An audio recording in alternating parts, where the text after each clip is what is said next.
nesta mesa temos a dous Carlos, a Carlos Amoedo Souto, que vai a escalar unha difícil montaña, pero que ca súa habilidade de ciclista e profesor de Dereito Administrativo e secretario xeral da Universidade da Coruña, secretario xeral da Consellería de Cultura, polo tanto tamén con unha experiencia tanto académica como de político en distintas administracións, pois nos vai a explicar nun momento de parte que eu creo que está de moda, a cuestión de como non recurrir á contratación pública. No fondo, el é ao revés, é dicir, como usar os medios propios que ten a administración como unha vía de non externalizar determinadas funcións que o mellor pode prestar directamente a administración a través dos seus medios. Entón, vai no sentido contrario das outras partes do programa, e o segundo intervinte que se incorporará, pois eso, no medio da charla é Carlos Aymerich Cano.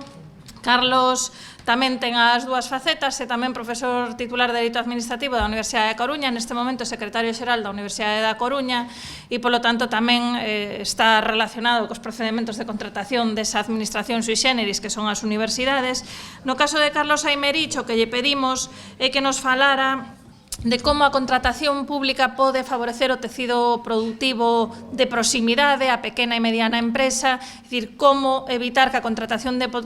pública se convirta en un ámbito reservado ás grandes corporacións e sí que favoreza un emprego máis de proximidade, unhas empresas, digamos, que traballan máis no tecido local. Entón, esos serían os dous aspectos que van desenvolver sin máis dilación. Pois, moitas gracias, Alba. Eu tamén vou comezar por agradecerche o convite para vir a compartir con vos esta xornada. Ademais, nun día 28 de xuño, que, bueno, ademais de ser Día Internacional do Orgullo LGTBI e todo isto,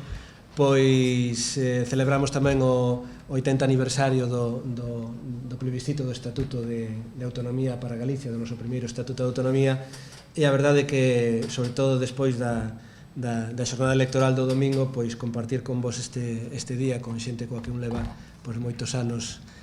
facendo universidade en clave de país, se me permites, Alba, pois é unha verdadeira satisfacción, non? E tamén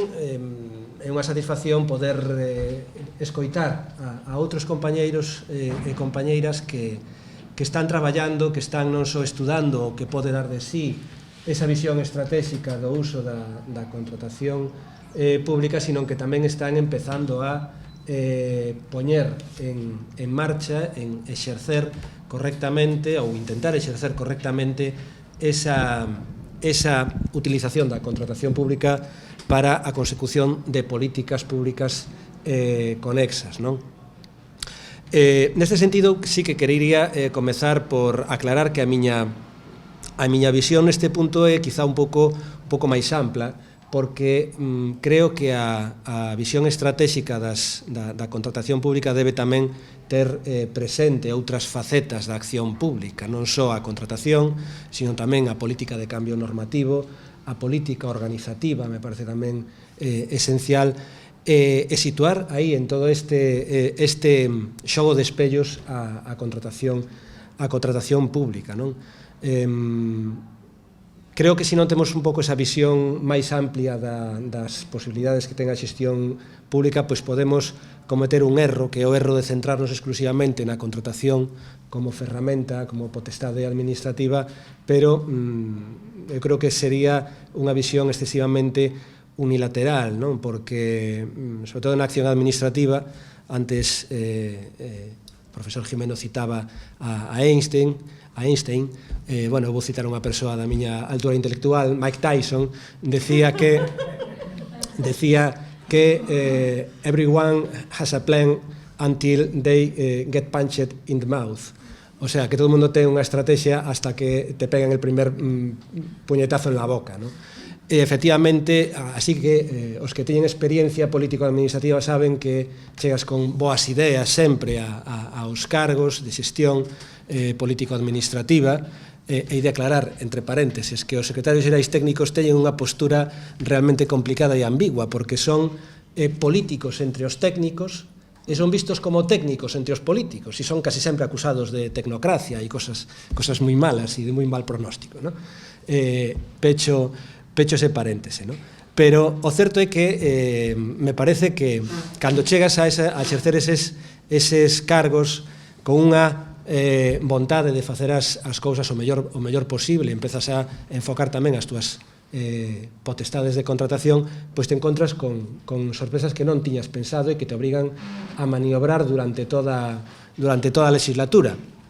Por exemplo, eu acordome no ano 2005, cando chegamos á Consellería de Cultura e Deporte, e, bueno, pois remataban, curiosamente, no mes de agosto, un mes e medio despois das eleccións, remataban moitos contratos negociados e contratos menores, mediante os cales se tiña contratado a persoas para facer todo tipo de traballos na administración. Eran falsos autónomos, non? E, bueno, dixen, bueno, pois nada, isto remata o prazo, a partir de aí haberá que ver como se enfocan esas contratacións, ver se se incorporan os postos a RPT, e a partir, cando eu tiña pensado xa trazado unha estrategia que facer con ese personal, pois empezan todos a presentar as papeletas de demanda na xurisdicción social para obter a nulidade por despedimento, e a partir dese momento, pois, a verdade é que nas primeiras sentencias condenatorias por vulneración da garantía da indemnidade eu o pasei personalmente mal, porque as sentencias todas decían que eu vulnerara os dereitos fundamentais dos traballadores. Claro, e cando un todavía tiña quente a cabeza de levar o gorro sindical, pois eso doeche bastante, non? Pero a partir desa escalada de sentencias condenatorias na xurisdicción social, pois houbo que maniobrar e ao final pois acabamos hasta pactando cos falsos autónomos os despedimentos. A ver, oye, cando te podes marchar? A ver, cando coinciden as túas vacacións? Canto podemos esperar por ti? Planeas eso e de buen rollito, non? Que é moi necesario para non acabar sucumbindo. De maneira que, como podedes observar con este breve exemplo, moitas veces as túas estrategias de contratación sucumben ante outras manifestacións ou problemas da xestión administrativa. Eu me quedei coa dúbida de preguntar aos que estades agora nos cargos de xestión si está habendo un repunte ou non de falsos autónomos nas vosas comunidades autónomas, porque o certo é que nós en 2005 sí que arrastrábamos precisamente un período tamén de rixidez do capítulo 1 que coincide basicamente co período de rixidez, non tanto na duración, pero bueno, sí un pouco nas consecuencias, co período de rixidez que se está experimentando desde o ano 2011-2012 en España co tema das tasas de reposición, non? E iso eu creo que na administración activa vai provocar probablemente, e se hai cambio de goberno en Galicia, como esperemos que Castelao así o indique, pois pode volver a haber outro problema de bolsa de falsos autónomos que se foron creando nestes anos de xestión da administración pois nunhas condicións de restricción do capítulo 1. Volvendo ao tema que teño que abordar, estrategia da contratación pública. A veces a estrategia da contratación pública, a mellor estrategia da contratación pública pode ser precisamente non externalizar, non contratar unha determinada prestación para atender un servizo público. Esta perspectiva é a que eu denomino como a perspectiva da autoprovisión administrativa, que coincide basicamente co que se coñece no dereito comunitario e tamén xa está bastante popularizado entre os xestores como contratación in-house providing, non? Coa contratación in-house providing pasa un pouco como co fútbol e balompié, non? Agora ninguén se lle ocurre chamarlle balompié al fútbol, todos xa nos acostumbramos ao termo inglés, e a mí me gusta pois que a veces en vez de chamarlle pois contratación in-house ou operacións in-house providing, pois procuremos recuperar algún termo propio para denominar este tipo de enfoques de política administrativa. A autoprovisión, tal e como se entende, ou como se debe entender correctamente, abarca todas as fórmulas de colaboración público-público, sexa de tipo horizontal, mediante instrumentos de colaboración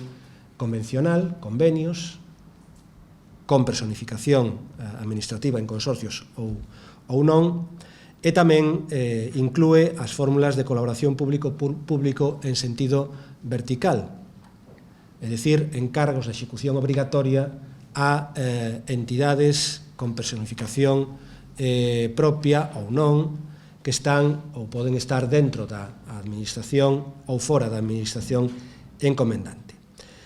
Esta descripción que acabo de facer da autoprovisión nos dá un pouco o panorama das técnicas posibles que se poden utilizar para atender a provisión das necesidades administrativas cuxa competencia se atribúe ao ordenamento xurídico sin recurrir á externalización contractual. A autoprovisión eu creo que se pode considerar un criterio de racionalización da contratación. De feito, sería unha especie de a priori que nos axudaría tamén a interpretar correctamente o artigo e aplicar correctamente o artigo 22 do texto refundido da Lei da Contratación que xa tivo a ocasión de comentar o profesor Jimeno na súa intervención. É necesario facer unha lectura de eficiencia, unha lectura do teu contorno administrativo, das posibilidades que tes, para poder comprobar si antes de esa externalización podes acudir a algunha personificación instrumental para poder executar unha determinada competencia. No noso dereito autonómico, o dereito autonómico galego, podemos considerar que as operacións in-house providing e autoprovisión administrativa pois ten logrado un desenvolvemento técnico notable, non? Sobre todo desde que no ano 2010, na Lei 16/2010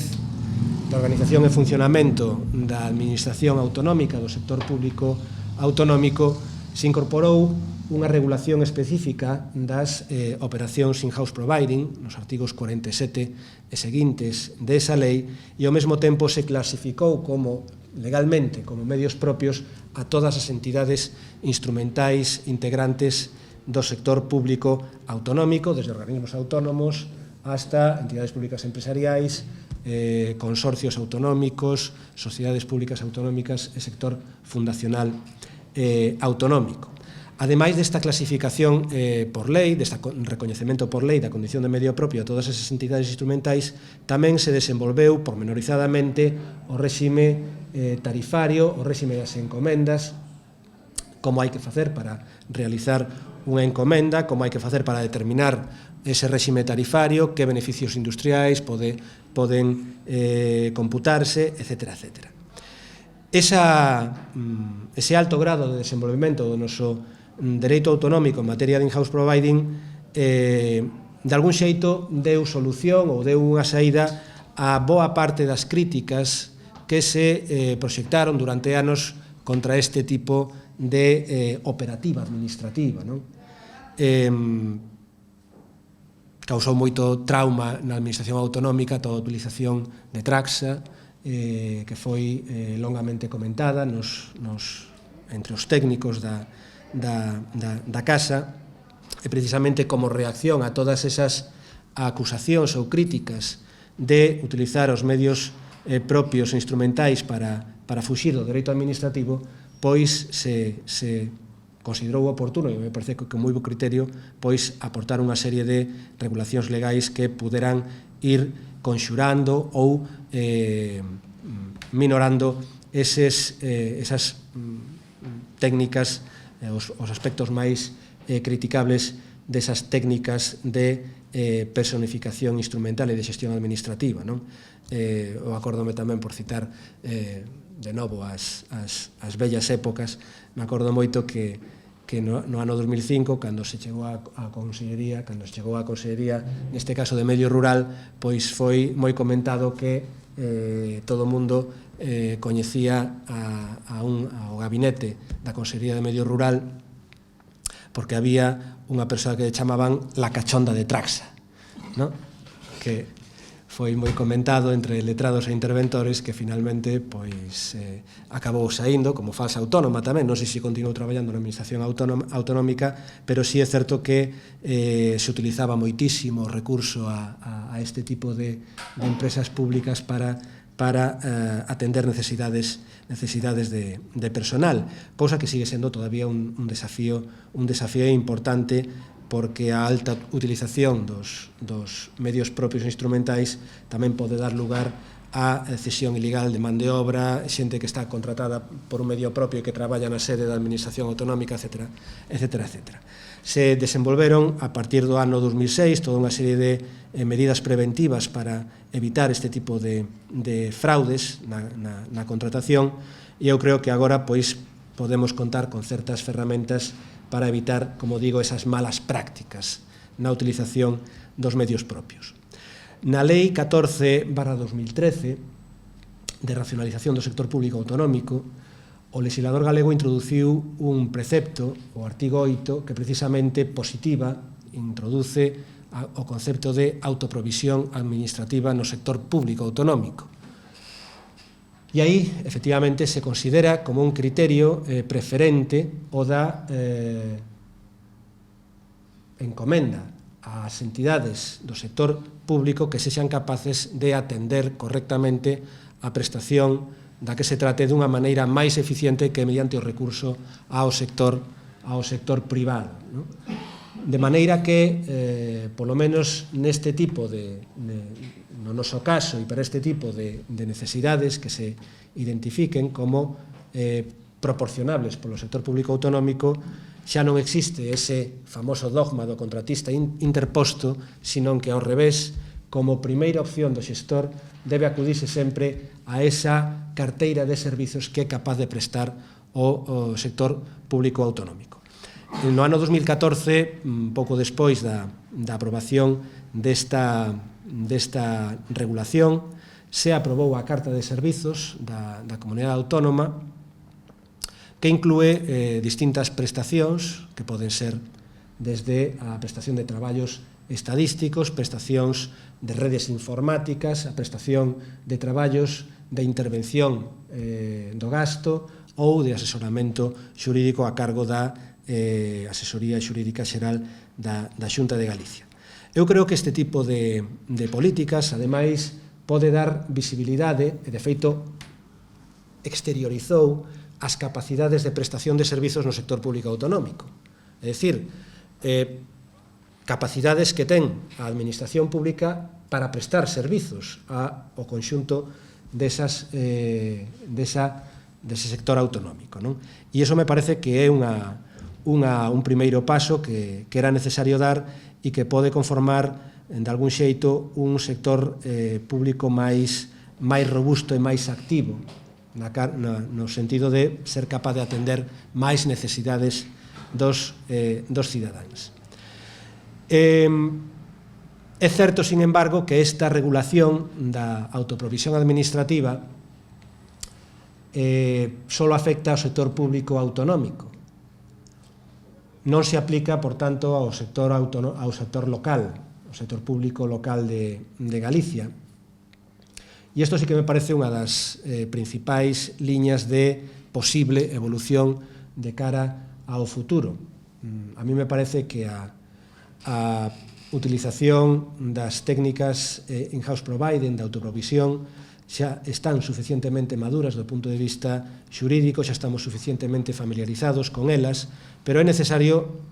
quizá, probablemente, dar todavía máis pasos de cara á armonización desa utilización non só na administración autonómica, senón nas nosas entidades locais, que probablemente é un dos ámbitos administrativos onde máis futuro poda ter a correcta utilización da autoprovisión, á vista tamén da situación que nos deixou a Larsal, a Lei de Racionalización da Administración Local, con todos os seus plans de axuste e todas a mirada desconfiada do legislador básico estatal frente á utilización, á creación de novas entidades instrumentais. Creo que hai unha marxe importante para que se utilicen as diputacións provinciais como gran prestadora de servizos internos nas administracións locais, e nese sentido sí que me permitiría facer unha proposta, porque creo que hai tamén que empezar a lanzar propostas de cara a vindeira legislatura galega, sobre todo tendo en conta que se están xa redactando os programas, ou deberían estar redactándose os programas electorais por parte das forzas que concurran, e sería bo tamén empezar a poñer en riba da axenda desas forzas políticas algunhas cuestións. Creo que compartimos coa área de Dereito Administrativo da Universidade de Santiago a necesidade de reformar a Lei de Administración Local de Galicia, o Frankenstein, que está aí medio zombi, desde o ano 97, nada máis e nada menos, e que eu creo que na seguinte legislatura galega vai ser o momento de lle meter o dente. Non podemos ter unha lei xa que ninguén, os operadores locais prácticamente xa non miran, porque en materia de contratación quen se acorda de mirar al Arsal, porque xa choveu tanto no ámbito da contratación pública nas administracións locais que a Arsal está absolutamente obsoleta. E nese sentido me parece que se podría aplicar ou se podría utilizar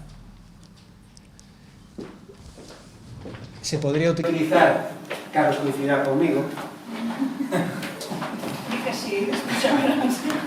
se podría utilizar esa Lei de Administración Local de Galicia para realizar unha adaptación a nosa realidade local das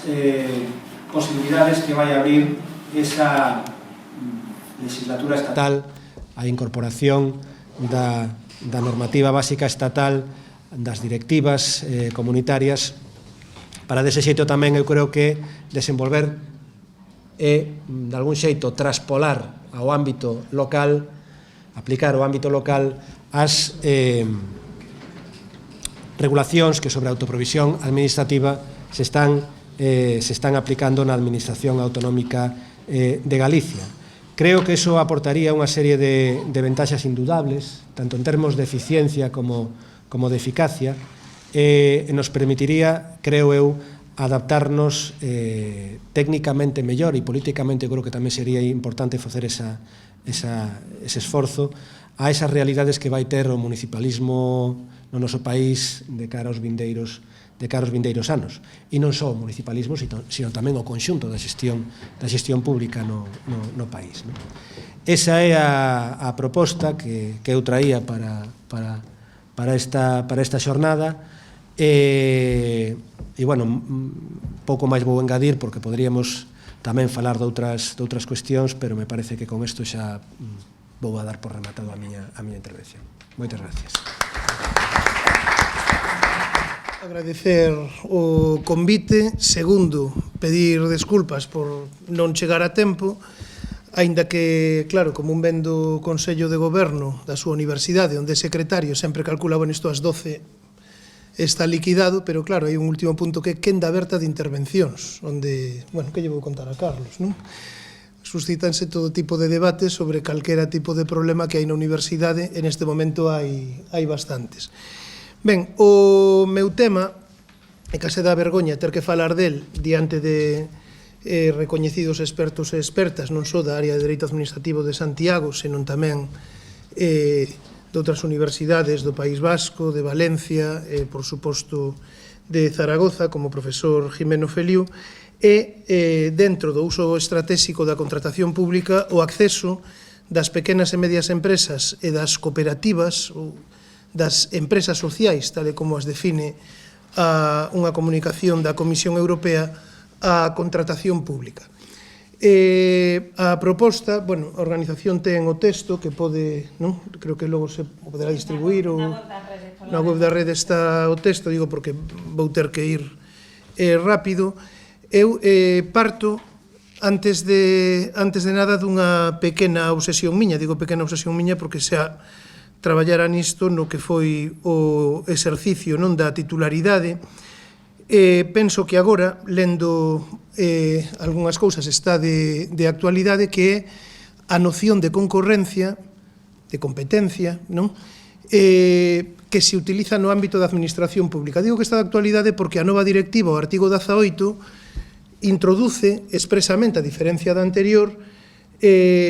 unha alusión explícita aos principios de competencia, etc. etc. Claro, como hai que interpretar iso?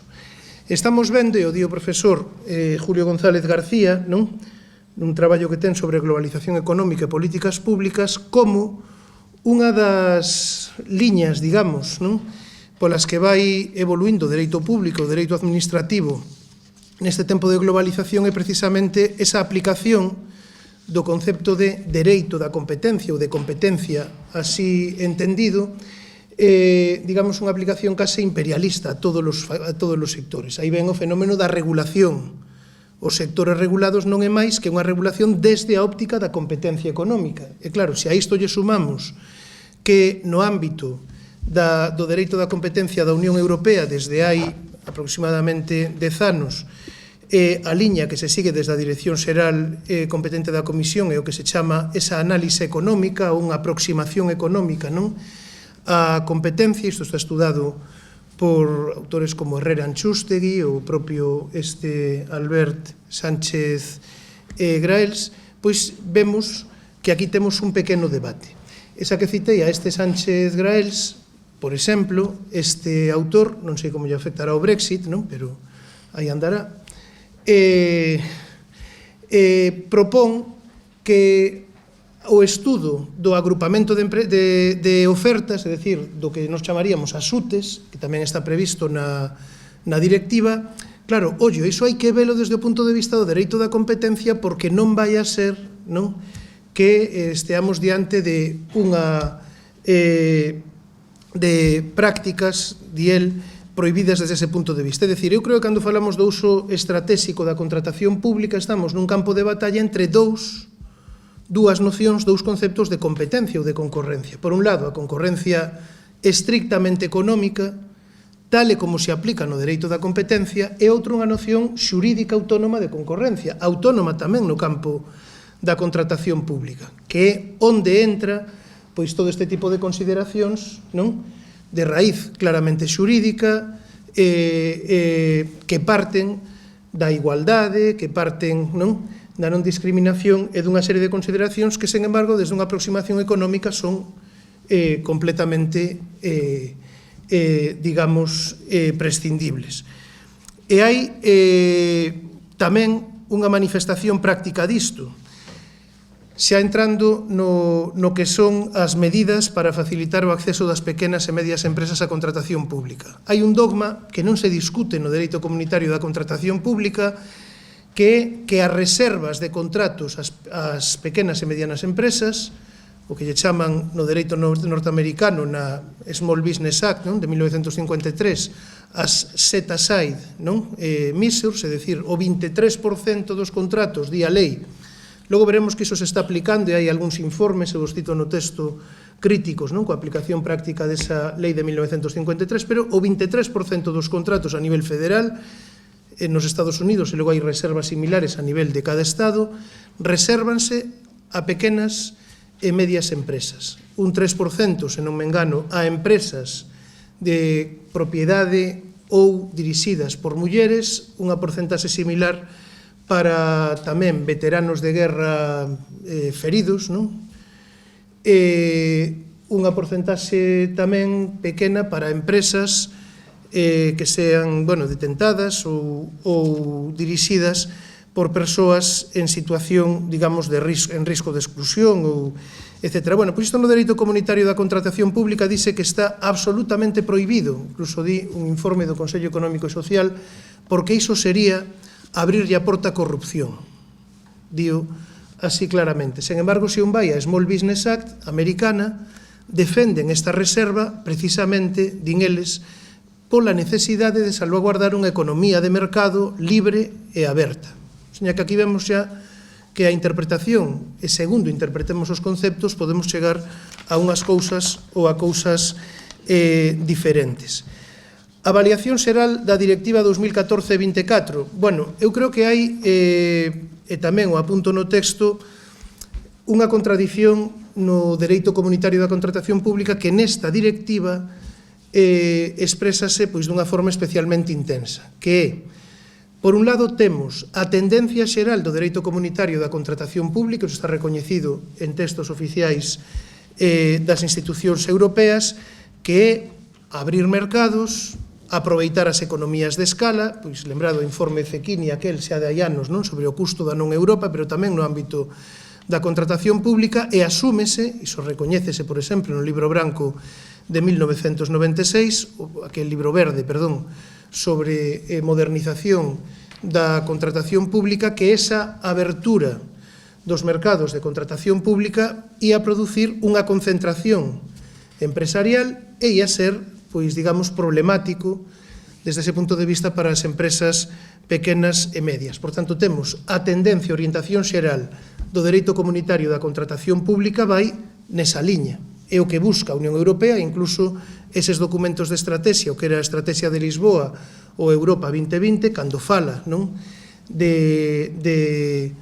copiar, en certo modo, o modelo norteamericano, pois aposta, e vémolo en determinados ámbitos, en determinados sectores regulados, pola creación de grandes campeóns europeos en cada un deses sectores. E iso, evidentemente, é contradictorio co que logo veremos, con esas medidas que despois se contemplan, polo menos formalmente, para facilitar o acceso das pequenas e medias empresas á contratación pública. No caso concreto das directivas de 2014, a regulación dos contratos de concesión. Bueno, pois os contratos de concesión en realidade son contratos mixtos en esencia. Supoñen concentrar prestacións que poderían ser obxecto de contratos independentes nun único contrato e de máis de longa duración, o cal ten por efecto, directo ou indirecto, expulsar deses mercados as pequenas empresas, que ademais, agora o anteproxecto de lei de contratos do sector público xa di expresamente que a división en lotes non se pode aplicar aos contratos de concesión, nin de servizos, nin de obras, e que a subcontratación só se poderá referir a prestacións nestes contratos de carácter accesorio. O profesor Jimeno Feliu non me deixará mentir neste punto, non? Entón, aquí xa temos unha tendencia que, bueno, xeral que non é, digamos, amigable, non é positiva para as pequenas e medianas empresas. Hai outras. Se nesta directiva se opera unha flexibilización en xeral dos procedementos, se supón un punto de inflexión frente á liña que viña seguindo o dereito da contratación pública europeo desde 1971, que a idea era canto máis suxeitemos, canto máis encurtuatemos os poderes adxudicadores, menos favoritismo, menos, non, máis integridade, etc. E máis aseguraremos a aplicación destes principios. Ben, o cambio que o profesor Jimeno Feliu escenifica da burocracia á estrategia, e máis que iso,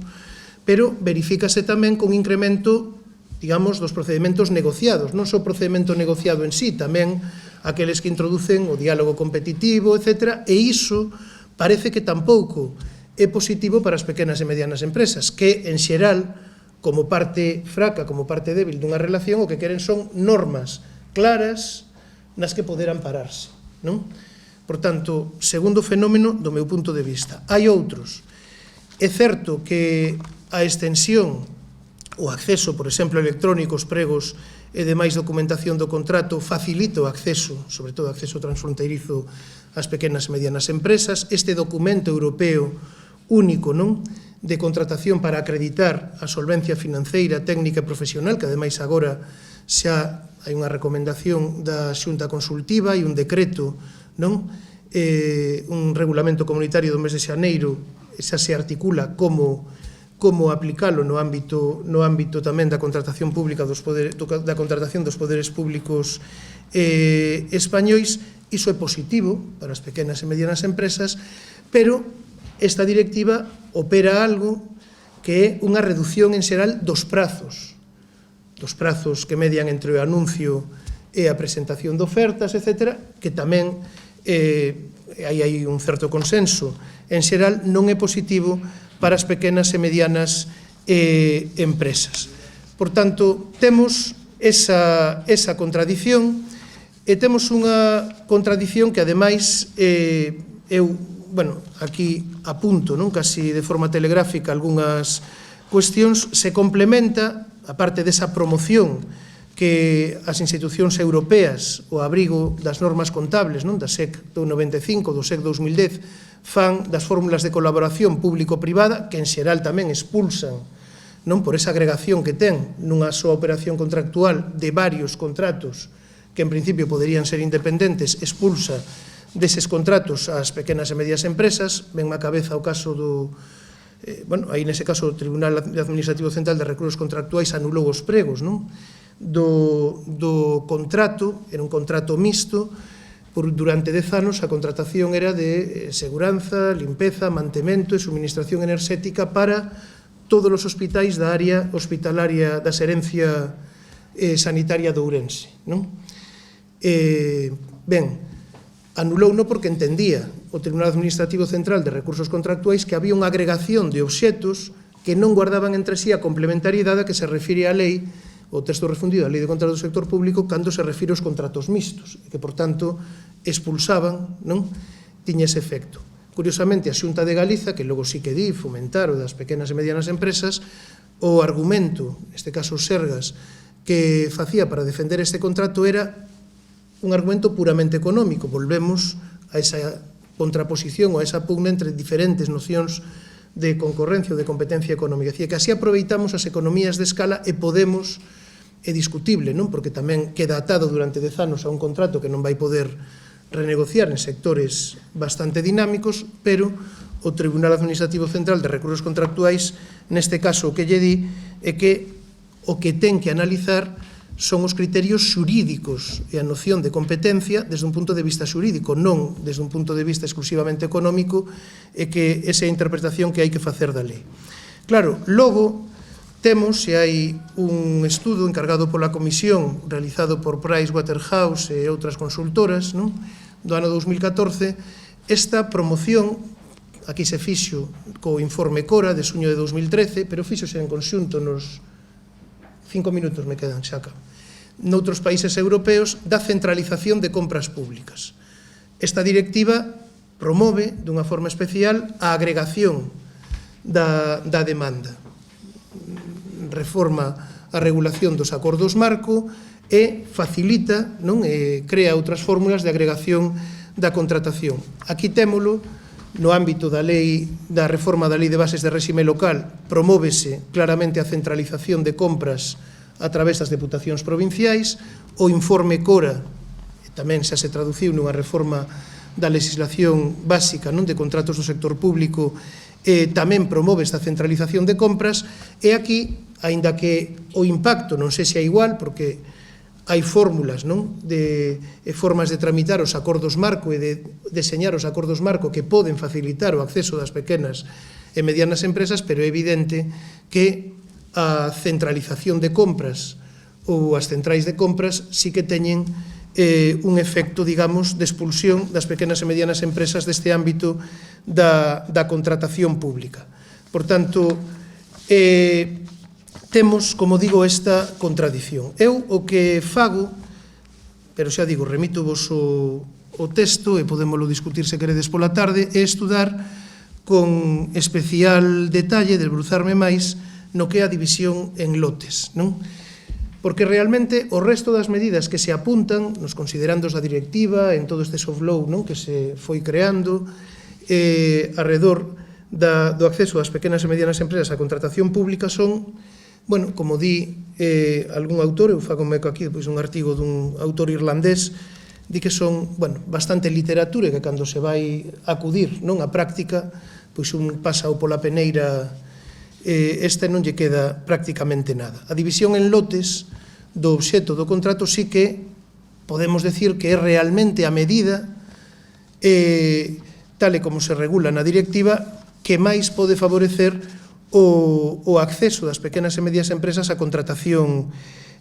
pública. Bueno, como teño pouco tempo, vou vos facer gracia de ler todo isto, analizo a evolución da división dos contratos en lotes no dereito comunitario. A primeira referencia aparece no libro verde do ano 96, indirectamente no que o texto articulado regúlase na directiva de 2004, inda que xa os considerandos o anexo, desta directiva fala entre os anuncios que deben mencionar na publicación, no anuncio de licitación, di se os contratos estiveren divididos en lotes, indicación da posibilidade de que se presenten propostas para un, varios ou a totalidade deses lotes, e logo todo o accidentado trámite de discusión no Consello, no Parlamento, do artigo 44 da proposta, actual artigo 46 da directiva. Ver tamén como esta regulación se transpón ou se transporá, non, no dereito español, facendo referencia a que hai algúns dos apartados, algunhas das alíneas deste artigo 46 da Directiva 2014-24 que teñen eficacia directa. Sobre isto a recomendación da Xunta Consultiva guarda silencio, non así a elaborada, non, pola asamblea ou reunión ou coordinación dos tribunais, o documento exacto dos tribunais de recursos administrativos, sí que se refire a esta cuestión. Bueno, unha crítica de como está regulado no dereito vixente, tanto no texto refundido, a Lei de Contratos do Sector Público, como no artigo 67 do Regulamento Xeral de Contratos das Administracións Públicas do ano 2001, pero que segue en vigor e que, curiosamente, era algo máis flexible ou algo máis favorable a esta división en lotes, non, en certo modo, que a regulación vixente, e un análise tamén do texto do anteproxecto de futura lei, así como do decreto lei catalán de 31 de maio, que tamén regula, non, esta división en lotes, e de algunhas normas locais como a instrucción do Concello de Valladolid, non, que regula tamén esta figura. A min, por decir unha cousa, e a ver se provocamos algo de debate despois á tarde, porque agora o que estarán provocados son os ácidos gástricos, supoño, é que resúltame preocupante que o anteproxecto realmente, máis que regular cales son os motivos para dividir os contratos en lotes, preste especial atención aos motivos en que se poda amparar o poder adxudicador para non dividilo. Supoño que foi a pesar de, pero claro, porque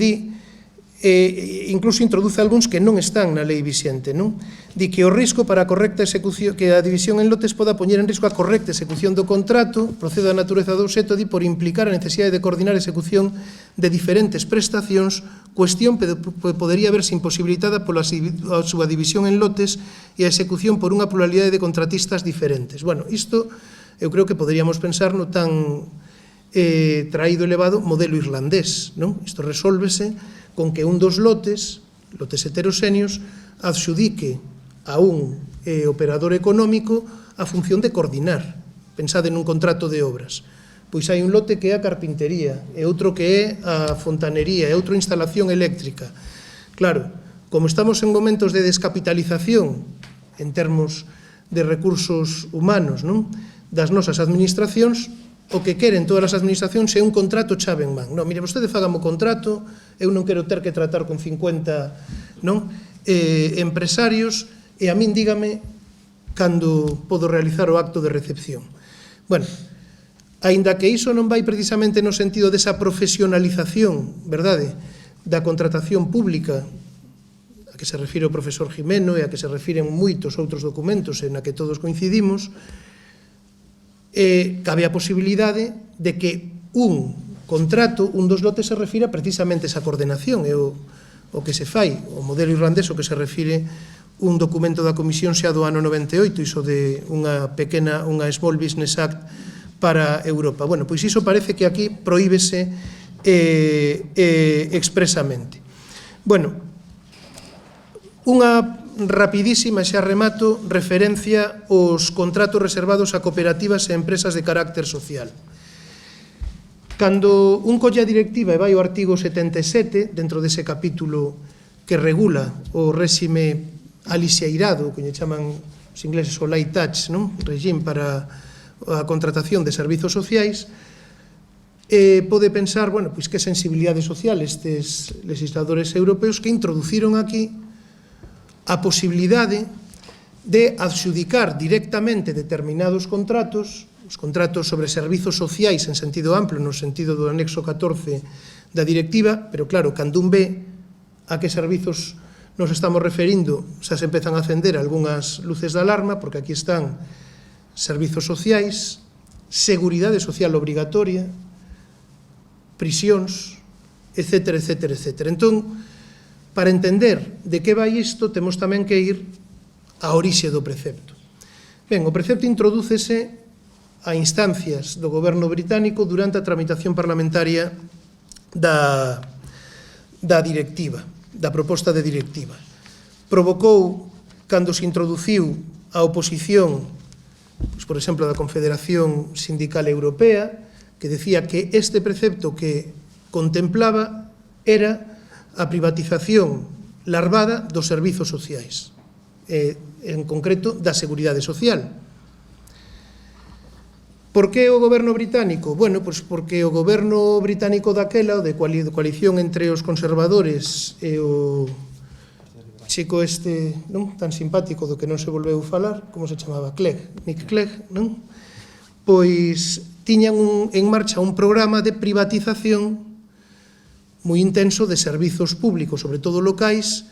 e tamén, de prisións, etcétera, etcétera.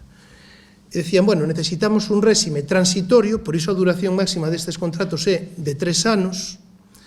para que haxa, digamos, unha especie de cámara de descompresión para os traballadores destes servizos sociais. Permitir que, diríamos casi unha cláusula de subrogación deses traballadores, que se é unha empresa formada por eles, unha cooperativa, unha sociedade laboral, empresa social no sentido en que isto se regula ou en que a isto se refire un documento do chamado Iniciativa de Empresa Social ou Social Business Initiative, un documento do ano 2011 da Comisión, e define que se entende por empresa social,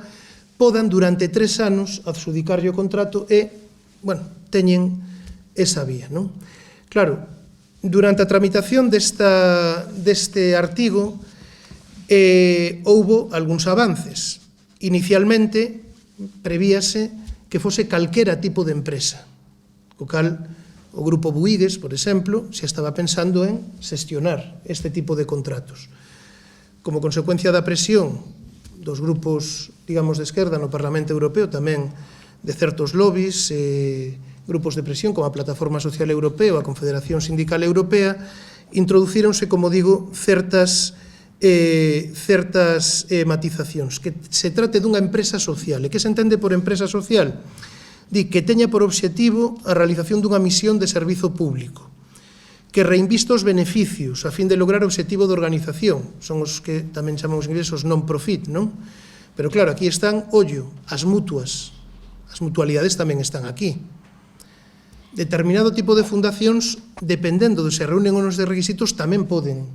estar aquí, ou seña que estamos nun campo, non pensemos só en cooperativas ou en sociedades anónimas laborais, un campo algo máis complexo, non? De que marca é? Ben, e que as estructuras de dirección ou propiedade de organización, etc. Bueno, remato.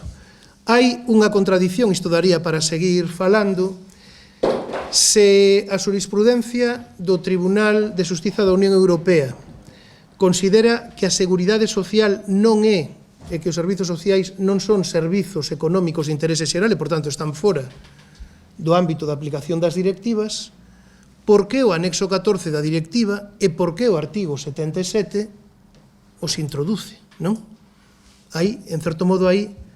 unha antinomia ou unha contradición, pero, bueno, quedamos despois para o debate que habería que correxir. A directiva intenta tranquilizar, non, os ánimos a través dun considerando no que di que ningún artigo desta directiva pode lerse no sentido de que condicione a forma de xestionar os servizos de seguridade social, pero a semente quedou deitada. Veremos que tipo de planta produce. Eu, para que non me ensinen outra vez o peluco, remato. Moitas gracias pola vosa paciencia e, máis nada.